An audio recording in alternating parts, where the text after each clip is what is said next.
Saudações, família vascaína, tudo bem com vocês? Sejam todos muito bem-vindos. Pessoal, vamos dar uma olhadinha aqui nos comentários do canal ESPN, programa Linha de Passe, trazendo aquela notícia e informação sempre atualizada do Vascão. E o Vascão ganhou de 2-1, fora de casa, fora o baile. Cara, o Vasco jogou demais. Paiva ensinou direitinho, pessoal, somente o básico, só isso que precisava, pessoal, sem muito inventar. Vamos acompanhar esses comentários aqui, pessoal. Mas antes, se inscreva no canal, dê essa moralzinha pra gente, deixa o seu like que já vale o vídeo e, se possível, o seu comentário também aí, que nos ajuda muito aqui na plataforma. Agora, bora acompanhar esse vídeo, pessoal. Senhor Breiler Pires, Diga. Payet, Maicon, Piton, Hugo Moura, David, para citar alguns dos desfalques do Vasco. Outros já de longa data, João Vitor, alguns já de longa data, Jair, Paulinho também, enfim. Um Vasco meio que esfacelado, foi no Beira-Rio, no retorno do Internacional à sua casa, com uma festa do torcedor e tal, muito bonito para receber a equipe e tal. E o Vasco conseguiu seus primeiros pontos fora de casa. Quando eu digo primeiros pontos, é isso mesmo, não foi um pontinho com empate. Os primeiros pontos, 3 pontos para a conta, vitória fora de casa do Vasco sobre o Internacional. Breler, olha que o interino tá ficando, hein? O Vasco chega a 5 vitórias no campeonato, William. 3 com ele. 4? 4? 4. Ele tinha vencido o Vitória antes. É verdade, na você primeira, já me lembrou isso outro dia, é verdade. Na primeira passagem. Aí ele ganha do Inter, ele ganha do Fortaleza, ganha do São Paulo e do Vitória. E ainda tem um empate com o Botafogo, que foi um bom resultado. Então, o recorte do Paiva é muito positivo, mas para esse jogo no Beira-Rio, tudo conspirava contra o Vasco. O Inter com clima, com ambiente, voltando a jogar no Beira-Rio, uma festa bonita lá em Porto Alegre. Aí o choque feio, né? Caramba. Entre Rojas e René. O René saiu. Ele é desacordado, saiu de ambulância. Mas saiu, felizmente, já consciente. Sim. Espero que pronta recuperação para o René. Mas foi um jogo do Vasco, porque você vai jogar com essas condições adversas, fora ali o ambiente do adversário, com 6 desfalques no time titular, e até a defesa mesmo, só restou o PH. Sim. Tá bem, né? Tem feito bons jogos, cara. Tá bem, muito bem, aproveitando o corredor, um cara que corta pro meio para bater, como nesse lance, está com muita confiança.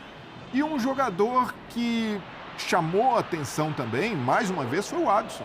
Como cresceu de produção. Belo gol. Sob o comando do... Muito esperto no lance do gol, né? Muito esperto, mas uma falha do Robert Renan. Sem dúvida, mas poderia ter sido mal aproveitada. Sim, ele aproveitou muito bem. Aliás, esse daí também tem um azar. E acabou mandando uma bola na trave no final, tá? Numa fase... Olha isso, meu Deus. Um erro, mas olha... E ele entrou de lateral, né? No lugar do René. Né? E o Adson corta ali bem o marcador, o Fernando. A finalização também tem um nível de complexidade, porque a bola tá perto do pé dele, ó. Ele não tem como armar a marcação já aquela batida. E como um bom centroavante, sabe, essa bola é difícil de... No drible também, ele deixou a bola coladinha no pé, então, mérito. E aí, o Lincoln... No primeiro jogo dele, no Campeonato Brasileiro, o Lincoln já tinha estreado pela equipe principal, só 19 anos, entrando numa fogueira para substituir o Rojas e marca o primeiro gol dele como profissional do Vasco.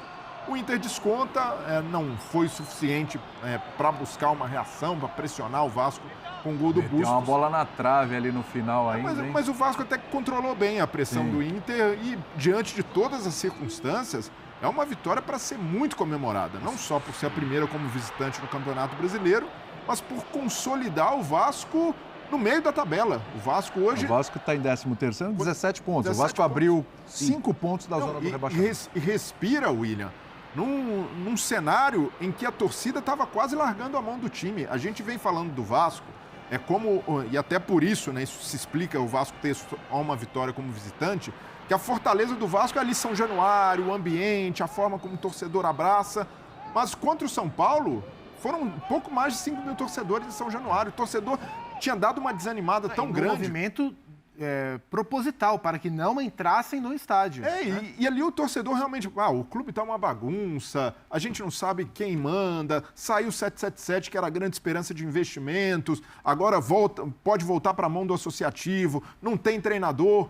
E o Paiva, nesse cenário todo turbulento, conseguiu ajeitar o time e até com escolhas ali um pouco controversas, quando substitui o Payet, e ele até mostrou que tinha razão, né? Tinha razão, o jogo mostrou isso. Hoje, a opção pelo Rossi do lado esquerdo, mas depois ele acaba corrigindo, o Eric Marcos entra bem por ali, mas é um cara que tem se mostrado muito consciente da necessidade do time nesse momento, que é de retomar a confiança.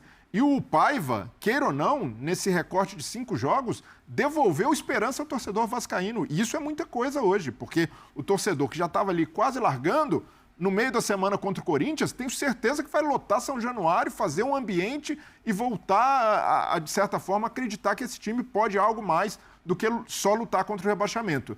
E hoje o Vasco precisa de um treinador. Mesmo que o ambiente ali seja favorável, o Vasco precisa ter um técnico efetivo. E a diretoria precisa tomar essa decisão.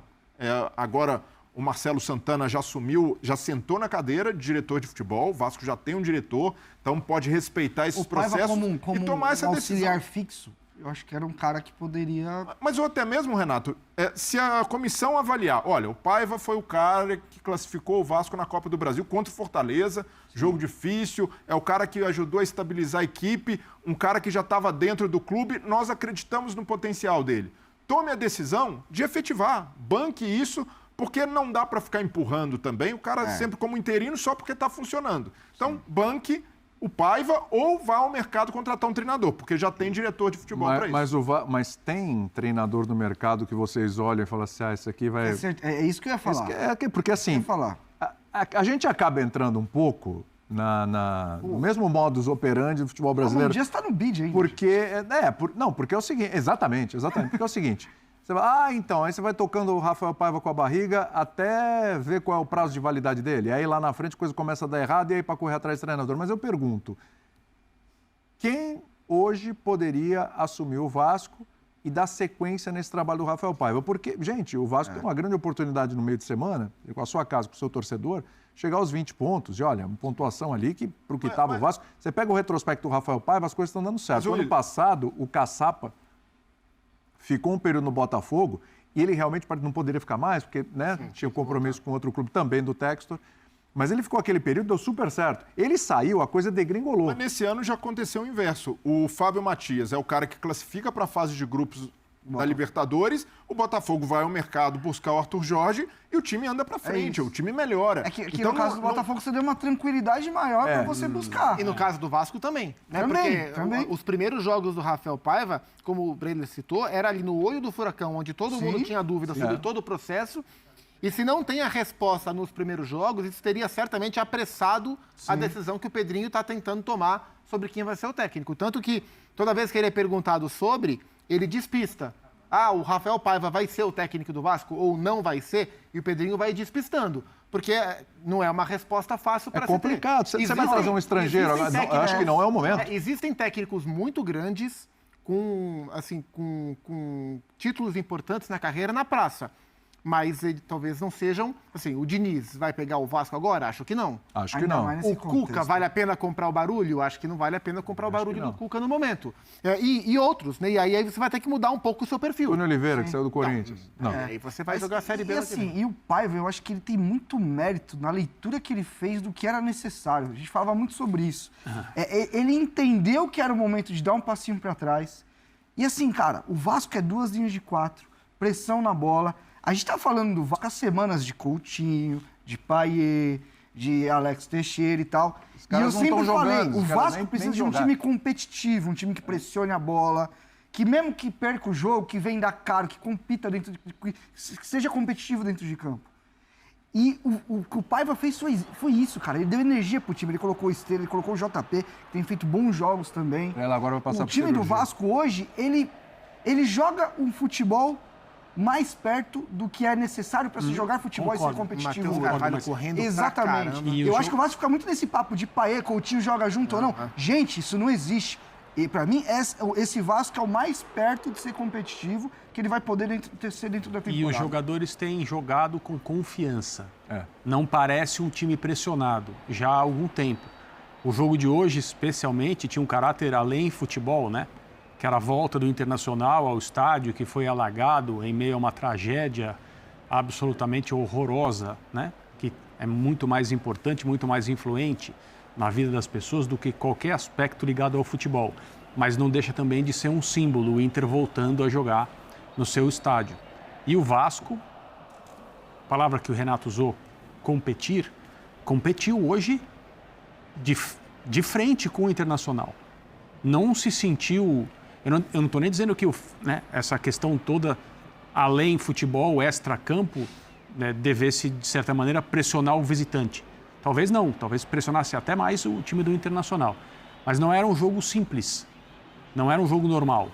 E o Vasco, nessa sequência, conseguiu uma vitória hoje daquelas importantes. Porque... E para o Inter, poder ter o Ener Valencia de volta, ele poderia até jogar hoje, mas não tinha condições.